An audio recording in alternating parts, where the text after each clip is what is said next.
Oh iya lah, kamu ada bengkel kan? Iya, emang kenapa? Itu loh, apa sih yang buat ngelas-ngelas itu kan keluar api-api itu pakai apa emangnya? Oh itu masa nggak tahu siapa itu loh, namanya asetilen. Apa itu asetilen? Apa itu asetilen? Oke, sekarang kita akan membahas sifat fisik dan kimia dari asetilen dengan rumus kimia C2H2. Pertama dari bentuk fisik dan warna. Bentuknya sendiri itu adalah gas dan warnanya tidak berwarna. Untuk titik lebur, titik nyala dan titik didih. Yang pertama titik lebur. Titik lebur itu adalah suhu tertinggi ketika suatu zat itu yang kita bahaskan asetilen itu dapat membeku. Titik didih balikannya, berarti suhu terendah ketika suatu zat itu dapat mendidih. Dan titik nyala berarti suhu terendah ketika zat tersebut dapat menyala. Ini ya nilai dari asetilen dari untuk titik lebur, titik didih dan titik nyala. Kita lanjut ke flammabilitas. Flammabilitas sendiri adalah seberapa cepat suatu zat itu dapat menyala. Berarti kita akan mengetahui berapa sih kecepatan dari zat asetilen ini untuk membakar. Nilainya berikut. Kemudian ada kerapatan atau densitas. Dari namanya aja sudah kelihatan ya. Jadi densitas sendiri itu kerapatan suatu partikel di suatu zat. Zat yang kita maksud di sini itu adalah gas. Jadi untuk nilainya sendiri berikut. Dan terakhir adalah kelarutan. Kelarutan sendiri adalah banyaknya zat yang dimasukkan ke dalam suatu pelarut, baik itu air ataupun bukan air, untuk mencapai kesetimbangannya. Jadi misalnya ada larutan yang tidak stabil, air ataupun zat lain sebagai pelarutnya, dimasukkan zat asetilen dan berapa miligram per liter itu untuk bisa mencapai kesetimbangan yang diinginkan, atau namanya tuh reaksi kesetimbangan. Oke, untuk nilainya berikut untuk zat air dan pelarut lain. Untuk bahaya asetilen sendiri, ini bisa memberikan dampak kepada manusia dan lingkungannya. Untuk bahayanya sendiri ini bisa seperti yang pertama, untuk asetilen ini sangat mudah terbakar dan juga sangat mudah meledak apabila tercampur dengan udara.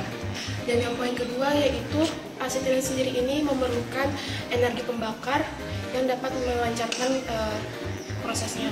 Terus yang ketiga, untuk asetilen sendiri ini memberikan dampak kesehatan seperti sesak napas ringan dan juga bisa bersifat anestesi. Adapun upaya dalam melakukan perlindungan diri serta sifat dalam bekerja. Yang pertama yaitu menggunakan alat pelindung diri, di mana menggunakan helm safety yaitu sebagai pelindung kepala dalam bekerja. Kedua yaitu sepatu safety, yaitu sebagai perlindungan kepada kaki dalam bekerja. Ketiga yaitu kacamata safety sebagai pelindung mata. Kemudian sarung tangan safety sebagai pelindung tangan terhadap kontaminasi zat-zat berbahaya. Kemudian adapun coverall yaitu sebagai pelindung tubuh sebagai pelindung dari kontaminasi zat-zat kimia berbahaya. Kemudian yang kedua yaitu bekerjalah sesuai prosedur yang telah disepakati. Silinder harus disimpan secara vertikal di tempat yang sejuk dan berventilasi, dijauhkan dari sumber-sumber panas atau material yang mudah terbakar. Lindungi silinder terutama pada bagian keran dan kerusakan fisik baik dalam keadaan penuh atau kosong. Tutuplah keran jika silindernya kosong. Silinder atau kerannya tidak boleh terkena minyak atau grease. Selalu gunakan regulator untuk pemakaian dan jangan menggunakan manifold pada tekanan lebih besar dari 100 kilopascal.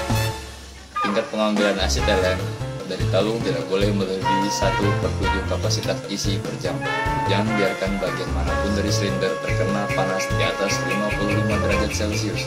Di dalam tempat kerja, selalu gunakan silinder dalam posisi berdiri.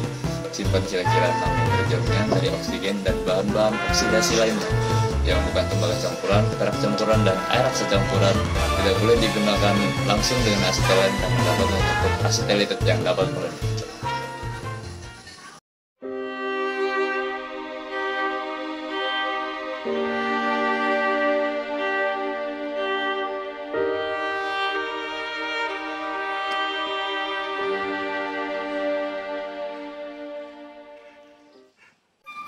Baiklah, untuk contoh kasus seperti tadi, di mana korban tersebut menghirup asetilen, pertolongan pertama yang perlu kita lakukan adalah dengan memberikan bantuan korban tersebut dipindahkan ke tempat yang tidak terkontaminasi zat tersebut.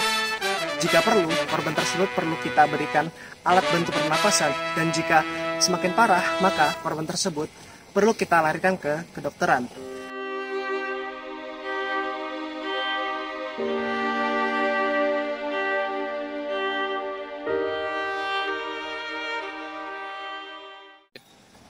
Baiklah, untuk kasus kedua di mana korban tersebut terkena bagian kulitnya. Jadi, pertolongan pertama yang perlu kita berikan kepada korban tersebut adalah dengan membasuh bagian yang terkena dengan air hangat yang tidak panas dari 41 derajat Celcius hingga kulit korban tersebut menjadi lebih normal. Untuk bagian eksposur yang lebih besar seperti terkena di bagian badan atau baju, otomatis baju tersebut harus segera dilepaskan dan mandi dengan air hangat juga sampai keadaan lebih membaik.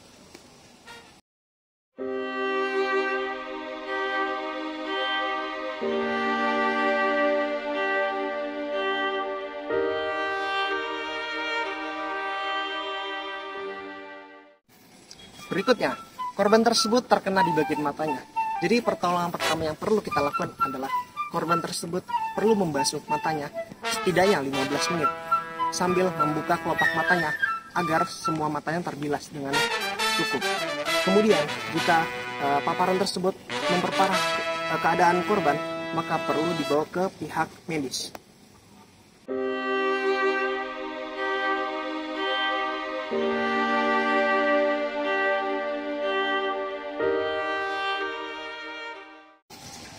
Untuk kasus berikutnya, di mana korban tersebut meminum asetilen dengan tidak sengaja, maka untuk kasus pertolongan seperti ini, jangan langsung dimuntahkan, langsung harus diberikan pertolongan medis segera. Penanganan limbah apabila terjadi kebocoran yaitu pindahkan ke tempat yang memiliki ventilasi baik, lalu jauhkan dari arah pergerakan gas. Jika memungkinkan, hentikan kebocoran, dan jika tidak, pindahkan ke tempat yang lebih aman dan biarkan sampai habis. Kemudian wadah dibuang sesuai dengan regulasi lokal atau regional atau nasional atau internasional dengan mengambil masuk untuk persyaratan khusus.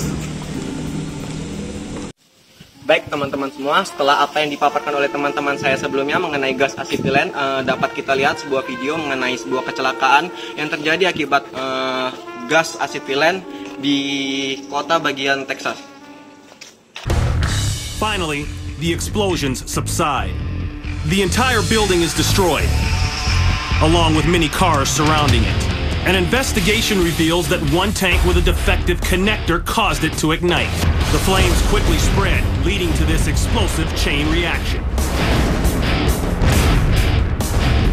2 people at the company suffered third-degree burns trying to extinguish the fire. Fortunately, no one was killed when these canisters ignited and wreaked havoc near the heart of downtown Dallas.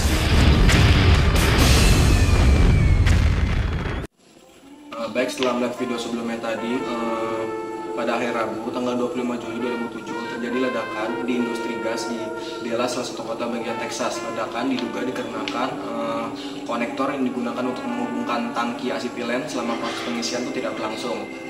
Ledakan itu menyebabkan pecahan puing-puing bangunan itu terlempar ke udara lalu jatuh ke jalanan.